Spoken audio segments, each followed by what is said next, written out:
दिल्ली का खौफनाक राज। दिल्ली के एक छोटे से इलाके लाजपत नगर में एक साधारण सा परिवार रहता था। परिवार के मुखिया राजीव कुमार एक सामान्य सरकारी कर्मचारी थे।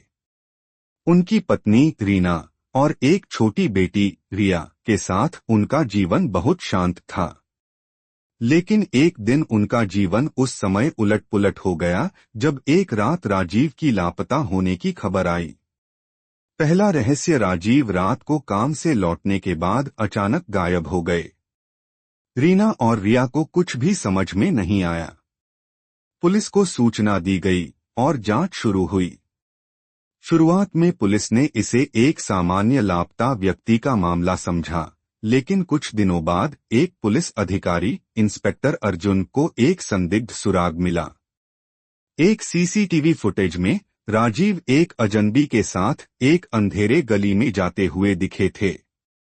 इंस्पेक्टर अर्जुन ने उस फुटेज को खंगाला और पाया कि वह अजनबी कोई और नहीं बल्कि दिल्ली के एक कुख्यात गैंगस्टर विक्की ठाकुर था। विक्की एक ऐसा नाम था जिसे लोग सिर्फ खौफ के नाम से जानते थे। उसका नाम दिल्ली के हर क्राइम रिकॉर्ड में था।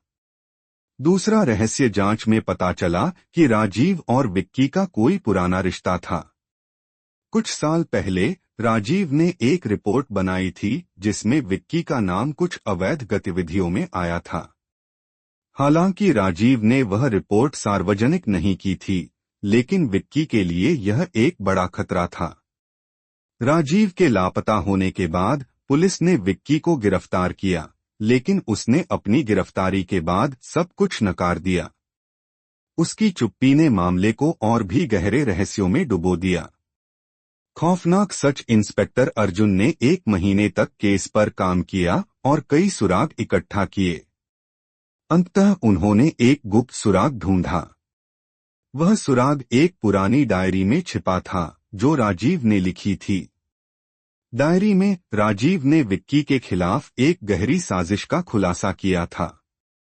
विक्की की गैंग ने राजीव को धमकी दी थी कि अगर उसने अपने दस्तावेज को सार्वजनिक किया तो उसे और उसकी परिवार को जान से मार दिया जाएगा। अंतिम सच्चाई, अर्जुन ने विक्की के गैंग के एक सदस्य को पकड़ा और उससे सच्चाई उगलवाई।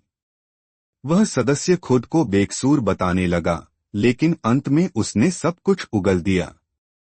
विक्की ने राजीव को अगवा किया था और उसे मारने का फैसला किया था ताकि वह अपनी क्राइम गतिविधियों को छुपा सके।